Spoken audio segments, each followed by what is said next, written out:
예, 보지 않는 것을 믿는 것은 쉽지 않다. 보지 않는 것을 믿는 것은 쉽지 않다라는 제목으로 하나님 말씀 증거하도록 하겠습니다.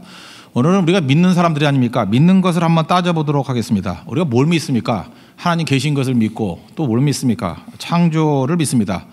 창세기 1장 1절 보니까 하나님이 태초에 천지를 창조하시니라, 이걸 믿습니다. 근데 이걸 모든 사람이 다 믿는 건 아니잖아요. 믿는 사람도 있고 또 안 믿는 사람도 있습니다. 왜 안 믿죠?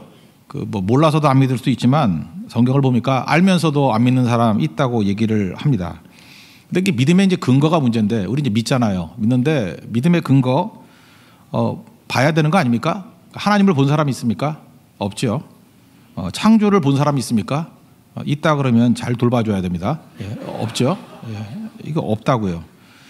근데 우리는 믿는다고 얘기를 합니다. 사실은 보지 않는 것을 믿는 것은 쉬운 일이 아닌데 우리는 지금 그러고 있잖아요. 모든 믿음에는 증거가 필요합니다. 이건 과학적인 믿음도 그렇고 신앙적인 믿음도 그렇고, 그 증거 없이 믿는다는 건 그게 말이 안 되지 않습니까? 그런데 종종 보면은 증거 없이도 믿는 사람이 있습니다. 그거를 우리는 대단한 믿음이다 이렇게 표현해요. 대단한 믿음이죠. 근데 증거를 가지고 믿는 사람을 이제 확신을 가진 믿음 이렇게 얘기를 합니다. 이 대단한 믿음을 가진 사람과 확신을 가진 사람이 만나 싸우면 누가 이길까요? 우기는 사람이 이깁니다. 언제나 우기는 사람이 이기는데, 순교까지 할 정도로 헌신하는 사람은 누굴까요?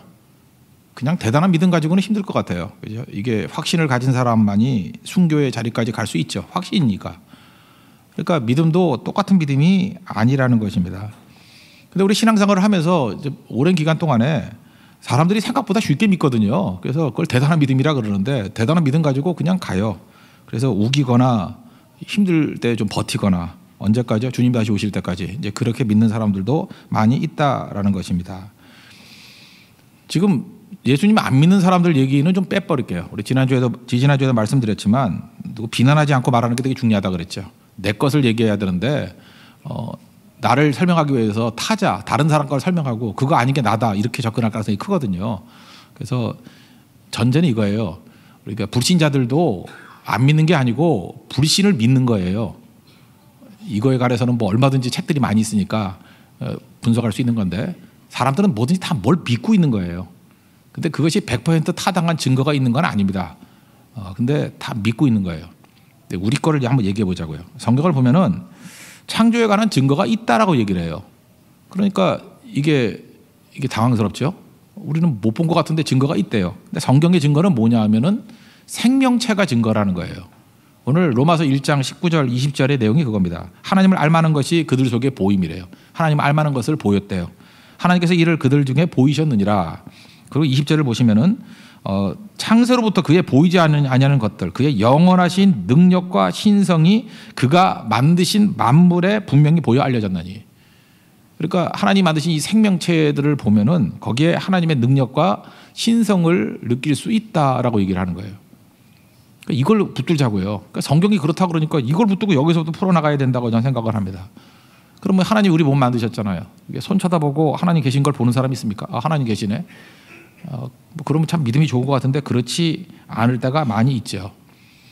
제가 그래서 그 창조를 믿는 학자들의 이야기를 한번 좀 소개를 해드릴게요. 창조를 믿는 학자들이, 이 사람들은 뭐 과학적인 도구들도 많이 갖고 있으니까 바늘 끝을 이렇게 현미경으로 찍은 걸 확대해 놨더라. 바늘 끝. 바늘 그러면 제일 얇은 것 중에 하나 아닙니까? 바늘 끝을 이렇게 확대해서 보니까 되게 우둘투둘해요. 그리고 흠집도 많고 투박하고 이게 매끈한 게 아니에요. 이거 갖고 어떻게 찌르나 할 정도로. 그죠? 우리가 볼 때 매끈한 것 같이 보이는데 그 표면적이 굉장히 우둘투둘해요. 인간이 만든 것은 되게 이렇게 불량품이 많습니다. 그죠? 크게 확대해 보면은 이게 별게 아니에요. 또 거의 같은 크기 같은데 모기 아시죠? 여름철에 우리를 괴롭히는 모기를 또 현미경으로 찍어서 확대해서 찍은 것들을 봤어요. 보니까 우리 되게 이렇게 작은 걸 확대해 보면 우둘투둘하거나 이렇게 허접해 보이는데, 모기에 확대된 사진을 보니까 이건 질서정연해요. 어쩜 이렇게 정교할 수 있을까? 모기 얼굴 본 적 있습니까? 모기 얼굴을 찍었더라고. 모기 얼굴은 온통 눈이에요. 그래서 우리는 모기를 뒤에서 가면은 안 보일 줄 알죠. 걔는 머리가 다 눈이라니까요. 다 눈이에요. 뒤도 눈이 있어요. 이렇게 눈 전체가 다 눈이에요. 여러 가지 눈이 굉장히 많이 박혀 있어요. 파리도 그렇대요. 그래서 파리를 뒤에 간다고 잡히는 게 아니에요. 눈이 있어요. 우리 인간과 같이 앞에만 보이는 게 아니에요. 그러니까 그 눈을 보면서 야 대단하다. 깃털도요 대충 맞는 게 아니에요. 모기 깃털도 섬세한 이중 구조로 돼 있더라고요. 더 놀라운 건 뭐냐면 모기의 발에 발톱이 있습니다. 발톱이 있다는 거예요. 근데 그 발톱이요 갈고리가 3개예요.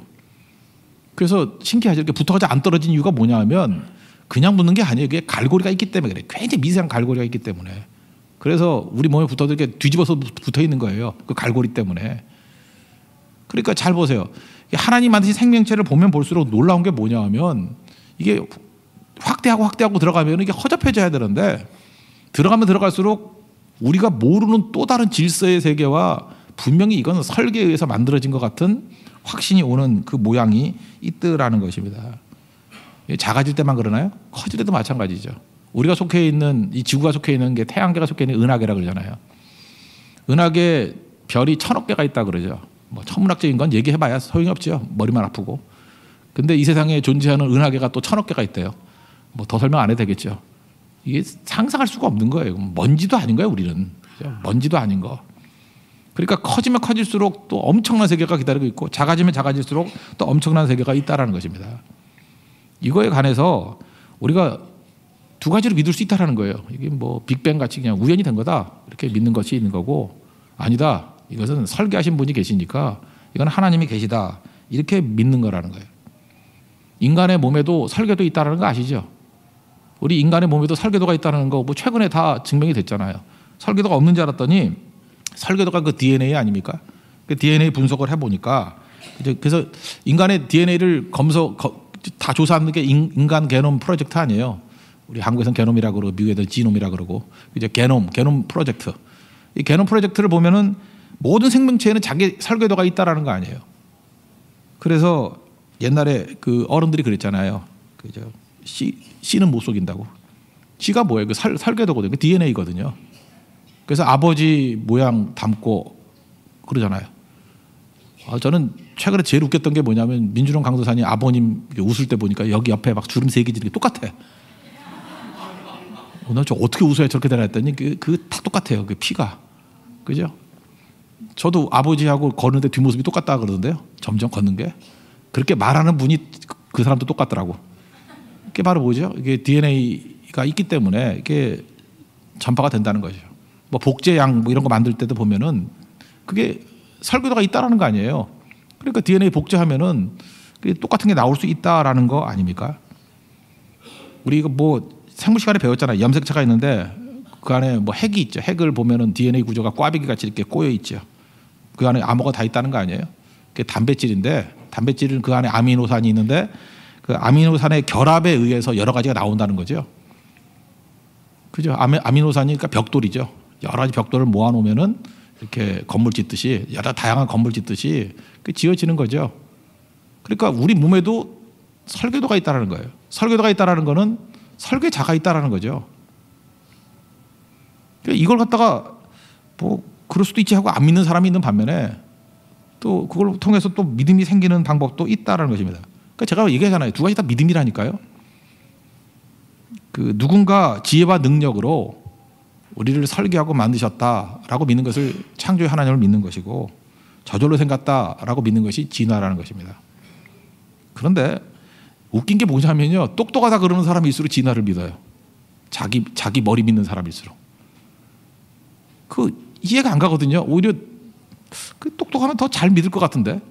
이유가 뭐냐면은 사람은 믿고 싶은 거 믿기 때문에 그렇습니다. 특별히 정치적인 견해가 그렇죠. 무슨 근거를 갖다 대도 믿고 싶은 거 믿는 거지 싫은 건 싫은 거죠. 그런 거 많이 못 느끼셨어요? 물건도 그렇죠. 뭐 사고 싶은 거 사는 거지 뭐 좋다 그러다가 사나? 어떤 거를 안 판다 그래도 꼭 사고 싶은 게 있고. 인간이 그래요. 인간의 마음이 이게 구부러져 있습니다. 그래서 인간이 그렇게 합리적인 판단을 내릴 수 있는 존재가 아니라는 것입니다. 그래서 성경 말씀을 통해서 우리 인간의 모습들을 이렇게 깊이 들어가 보면은 이게 우연이라는 것이 진화론 같은 것도 너무 이렇게 건너뛰는 게 많거든요. 그것도 믿음이에요. 그걸 믿으려면 믿는 거고. 근데 하나님께서 이렇게 하셨다는 것을 믿는 것, 그게 성경에서 말하는 그게 믿음이라는 거예요. 사도 바울이 얘기하는 게 그거예요. 다 똑같은 믿음이 있는데 사람들은 알고도 안 믿는다는 거예요. 왜냐하면 하나님이 싫어서예요. 하나님이 싫어서. 그래서 안 믿는다는 것입니다. 우리에게는 다 영혼을 사모하는 마음이 있거든요. 근데 그것도 그냥 인간의 뭐 약해서 생기는 마음이야 뭐 이러고 넘어가 버리는 사람이 있는 반면에 이것도 하나님께서 주신 그 사인이구나 라고 믿는 사람이 있고요. 이게 다 다르다는 것입니다. 또 이게 마음이 열려가지고 부드러운 마음 가지고 하나님을 믿고 의지하고 나가다 보면 자꾸 증거가 생기거든요. 이게 이제 내적 체험이라 그러는데 저야 목사하고 뭐 선교 다니고 하니까 얼마나 그런 내적 체험이 많겠어요. 하나님이 바로 옆에서 도와주시는 거 느낌. 그러니까 믿음이 점점 강화되는 거죠. 강화되는 거죠. 근데 한번 이렇게 무시하기 시작하면요, 마음이 강팍해져가지고 나중에 생각도 하기 싫어져요. 그래서 떠나가는 거예요.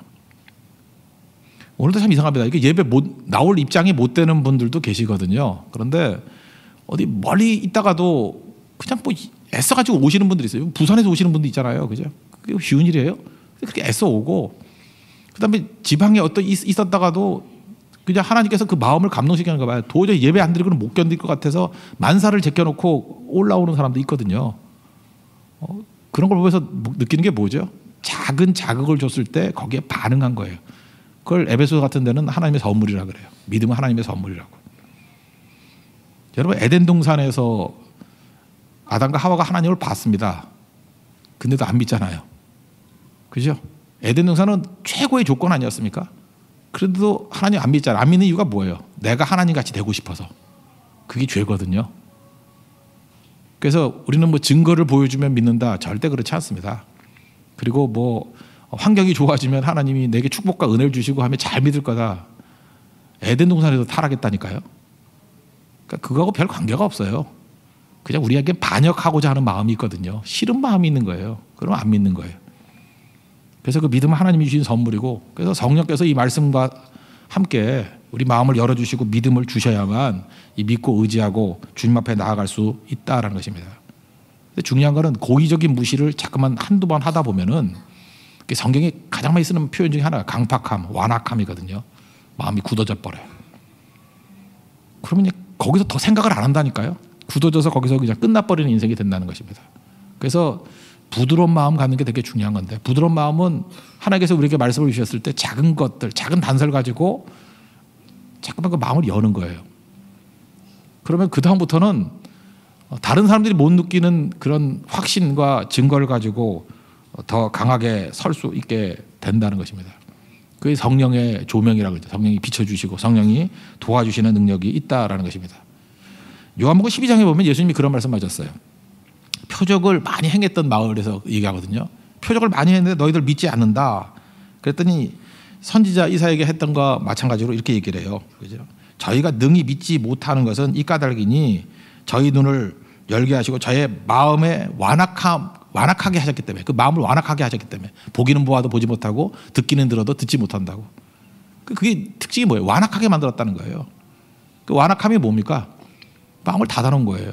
그래서 바로왕 같이, 바로왕도 그 많은 기적을 다 보고도, 하나님이 살아계신 것을 다 보고도 거절하잖아요. 바로가 저 멀리 있는 게 아니에요. 내 안에 있는 거예요. 그러므로 하나님께서 일하시는 것들을 한 번, 두 번 거절하기 시작하면 완전히 무너지기 시작한다는 것입니다. 그 로마서 1장의 출발이에요. 인간이 이런 존재라는 거예요. 그러면 하나님을 거부한 사람들의 특징이 뭐냐? 특징이 뭐냐면 두 가지 형태로 나타나는데, 하나는 그냥 정신없게 행동하는 것고, 또 하나는 우상 숭배하는 거예요. 그러니까 하나님이 계신 거를 일단은 모른다가 아니라 안다라는 전제의 성경은 다 알아요. 사람들이 하나님 계시다는 거 아는데 하나님이 싫어서 거절하는 거예요. 거절하면은 두 가지 형태로 나타나는데, 하나는 극단적인 행동주의로 나타난다는 거예요. 그래서 그 타락하는 사람들 보면요, 뭐 하나님에 대해서 무지하게 따져요. 근데 자기 행동을 그렇게 따져보면 다 무너져 버리는 거 아시죠? 그렇게 따지는 사람이 자기 행동은 굉장히 무모하게 해요. 술은 왜 마시며, 도박은 왜 하며, 무절제한 소비는 왜 하며, 자기 사는 것도 뒤죽박죽이거든요. 그러면서도 공격할 때 보면은 뭐 논리 정연하게 공격을 하죠. 그래서 자기 삶에 대해서 이렇게 물어보는 것들을 되게 싫어하거든요. 그래서 극단적인 행동으로 나가요. 우리 성도들의 삶을 보면은 재밌는 게 뭐냐면요. 이런 거예요. 그냥 예를 든다 그러면은 뭐 이렇게 믿지 않는 사람하고 결혼하거나 뭐 이런 예. 그러면 자기도 틀렸다는 거 알잖아요. 이렇게 하면 안 된다. 그러니까 그런 사람은 절대로 목사한테 와서 조언 안 받아요. 왜냐하면 조언 받으면은 하지 말라 그럴 거니까. 다 자기도 알거든. 그러니까 주변에도 얘기를 안 해요. 뭐 이렇게 뭐 그런 결혼뿐만 아니라 하여튼 말씀을 저버리는 행동들을 할 때 그때 보면은 굉장히 빠르게 결정을 내려요. 빠르게. 이유가 뭘까요? 그게 불순종의 특징이거든요. 로마서 3장 15절 보니까 그 발은 피 흘리는데 빠른지라 파멸과 고생이 그 길에 있어 평강의 길을 알지 못하고 그들의 눈앞에 하나님을 두려움이 없느니라. 그래서 뭘 불순종할 때 보면은 절대 얘기 안 해요. 굉장히 빠르게 그냥 막 행동을 해버려. 요즘에 우리 한국에도 퍼지는 것 중에 하나가 욜로족이라는 거 있죠. 그 You only live once. 뭐 인생은 한 번뿐이야. 뭐 이러는 거. 그래서 시간만 나면 그냥 SNS 같은 데 올리죠. 뭐 정신없게 여행만 다니고 어쩜 저렇게 정신없게 여행만 다니나. 여행만 다니고 뭐 경험해야 된다 그러고 막 무지 바쁘게 사는 사람 있죠. 또 남자분들 같으면 돈 번다고 그냥 정신없게 뛰고. 여러분 바쁘면 바쁠수록 그게 진짜 바빠서 바쁠까요? 그게 아니에요. 하나님 생각하는 게 부담스러워서 바쁘게 사는 거예요. 극단적인 행동을 하는 거예요. 그게 하나님 떠난 사람의 특징입니다. 그래서 하나님 떠난 사람은 묵상이 없어요. 또 다른 말로 하면 하나님을 떠난 사람의 특징이 뭐냐면 예배가 없어요. 예배는 중단하는 거 아니에요. 여러분 지금 다 내려놓고 오신 거 아닙니까?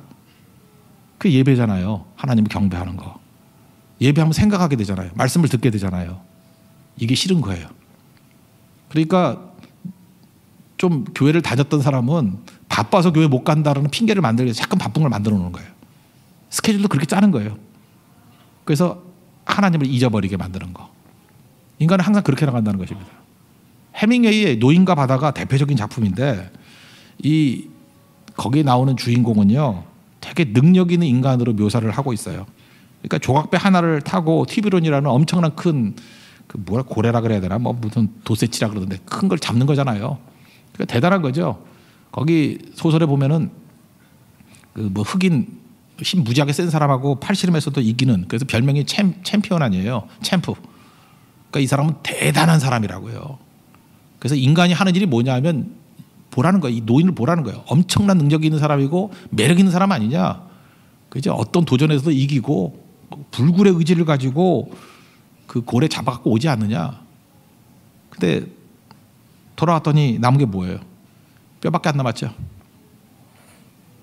이게 무슨 얘기입니까? 하나님 떠난 인간의 모습이 이런 거라는 거예요. 그게 해밍웨이 자신의 모습일지도 모르겠어요. 왜 싸우는지도 모르고 뭘 위해 싸우는지도 모르고 가치가 뭔지도 모르고 생각 안 하는 거예요. 그냥 열심히만 사는 거예요. 열심히만. 그러다가 이제 죽을 때 깨닫겠죠. 헛된 인생이라는 거. 지금도 여러분들 예배드리지 않고요. 묵상하지 않고요.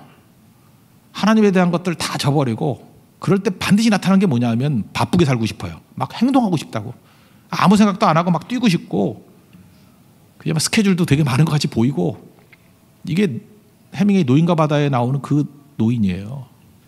헛된 일이라고요. 이런 것으로 간다는 거예요. 이 신앙이 뭔데요? 신앙은 수동적인 거거든요. 패시브한 거예요. 어느 정도 패시브예요? 패션이 될 때까지. 순환이 될 때까지. 고난이 될 때까지. 하나님께 기다리고 하나님의 인도하심을 받는 거. 거기서 인간의 구원이 있는 거지. 우린 액티브한 걸 너무 좋아한 것 같아요. 그건 뭐냐면 하나님 떠난 것을 속이기 위한 인간의 방법이라는 것입니다. 그러니까 말씀을 들을 일이 없으니까 궤도 수정도 안 일어나고 회개도 안 일어나고 그 한계가 있잖아요. 그거. 그렇게 인간이 달려봐야 뭐 한계가 있는 거 다 아시잖아요. 그래서 널브러져 버리는 게 인간이다. 그게 로마서 1장의 표현이에요. 행동주의. 또 하나는 하나님 떠난 사람의 특징이 뭐냐면은 하나님 있는 거 알거든요. 근데 막 일부러 숨기는 거예요. 이제 우상이거든요. 이걸 자연주의라고 그러는데 우상 숭배. 여기 23절 보니까 썩지 아니하는 하나님 영광을 썩어질 사람과 새와 짐승과 기어다니는 동물 모양의 우상으로 만들었다. 인간은 게 종교성이 있잖아요. 하나님 계신 거를 일부러 자기가 제거해 버렸으니까. 그러니까 마음이 메마른 거예요. 메마른 거니까 가짜라도 만들어야 되겠죠. 참 웃기지 않아요? 자기 힘대로 막 열심히 살면은 끝까지 가야 될 거 아니에요. 근데 인간은 참 치사한 존재야. 양다리죠. 자기 행동주의로 자기가 다 할 것 같이, 자기가 하나님같이 뛰면서 안 되니까 하나님께 돌아오면 되는데 쥐염 열매 먹듯이 이제 우상을 만드는 거예요. 우상 자기도 가짜인 거 알걸요. 우상이 가짜인 거 모르는 사람 있나? 아는데 거기서 위로 얻는 거예요. 위안. 우상의 특징은 컨트롤이 가능해요. 하나님은 컨트롤이 안 되잖아요. 하나님 말씀을 내가 들어야 되는데 우상은 컨트롤이 가능해. 점집 가보셨어요? 부적도요. 100만 원 주면은 만사형통이고 한 5만 원 주면은 반사가 헷갈려요. 그거 아세요? 30만 원 주면 한 중간쯤 해결되고 뭐 그거 돈 주고 위안 얻는 거예요. 그거 아시죠? 그거 받지도 않는다는 거. 우상은요 이해하기 쉬운 거예요. 내 욕망의 분출이거든요. 그래서 내 욕망대로 우상 만들어내는 겁니다. 그래서 잊지 말아야 될 게 뭐냐면요. 쉬운 것들, 아는 것들 이건 다 가짜예요. 내가 잠깐만 쉽게 만드는 거 있죠. 믿는 거 쉽게 만드는 거. 그건 하나님 원하시는 모습이 아니라 내가 만든 거일 가능성이 커요. 바리새인들이 잠깐만 쉽게 만들거든요. 그리고 이단들 한번 가서 이론들 한번 들어보세요. 그러면 다 선명해요. 아는 것들. 왜냐하면 인간이 만든 거기 때문에. 근데 성경을 보면 모르는 거 되게 많아요. 지금 조금 전에도 뭐 설명 제가 했는데 뭐 그거를 뭐 납득이 잘 돼요? 그냥 그렇다 그러는 거지. 성경은 이해 못할 부분에 대해서 뭐 다 이해한다고 얘기를 안 해요. 삼일체 하나님을 어떻게 이해할 수 있으며 하나님의 뭐 고난의 섭리 그런 걸 어떻게 다 이해할 수 있겠어요. 이게 모르는 거거든요. 근데 인간은 돌아와야 되는데 하나님밖에 없다는 것을 알고 돌아와야 돼. 돌아오지 아니하고 우상 만들고 거기로 가버린다는 거예요. 또 그것도 아닌 것도 알아요. 그래서 나중에 널브러지는 거죠. 컬투쇼라고 아시죠? 그 정찬우 씨가 자기가 이제까지 몇 년 동안에 컬투쇼 하면서 제일 재밌었다는 이야기를 하나 하는데 그거 하나 소개해 줄게요. 인간이 어떤 건지를 보여주기 위해서. 어떤 사람이 새벽에 산을 올랐답니다. 배가 아프더래요. 새벽 등산길에 갑자기 찾아온 배변 신호. 배가 아픈데 그 중간에 화장실도 없고 해서 급한 나머지 그냥 옆길에서 볼일을 봤답니다. 그냥 올라니 미안하잖아요. 더럽고 남들 보기에 민망하고. 그래서 양심상 흔적을 감추기 위해서 돌을 쌓아놨대요. 여기다가 돌로 이렇게 감췄대. 그러다가 한 달 있다가 다시 갔더니 돌탑이 돼 있더래요. 지나가서 하나씩 올려놓고. 그 다음에 사람들이 줄을 서가지고 합장하고 절하고 막 줄 서가지고 소원을 빌고 그 똥탑이 소원을 비는 탑이 돼 있더라는 거예요. 아 이거 인터넷 같은 거 찾아봐. 이거 나오는 얘기니까. 나 이걸 보면서 이걸 들으면서 무릎을 쳤어요. 이게 우상의 본질이에요. 인간이 진짜 어리석어요. 똥탑 세워놓고 거기 절하면서 소원 빌고 그게 이루어진다 그러는 게 인간이라고요. 다 헛된 짓들이죠. 하나님께 돌아와야 되는데. 로마서 시작은 이렇게 시작합니다. 이게 인간이라고. 그래서 죽어라 뛰고 속담 말로 열나게 뛰는 인간들 있죠. 열나게 뛰는 인간들. 행동주의예요. 그거 하나님 부인하고 불안해서 그러는 거예요. 그리고 치사해가지고 거기서 마음의 위안을 못 얻으니까 또 엉뚱한 우상 만들어 놓고 거기 또 절하고 그거 믿고 또 쫓아다니고 그래요. 그러니까 결국은 망하는 거죠. 하나님의 영광을 버러지 형상으로 바꿔버리는 인생이라는 것입니다. 근데 이게 왜 안 돌아오죠? 바로왕이 안 돌아올 때 그걸 완악하다 그러잖아요. 강팍하다고.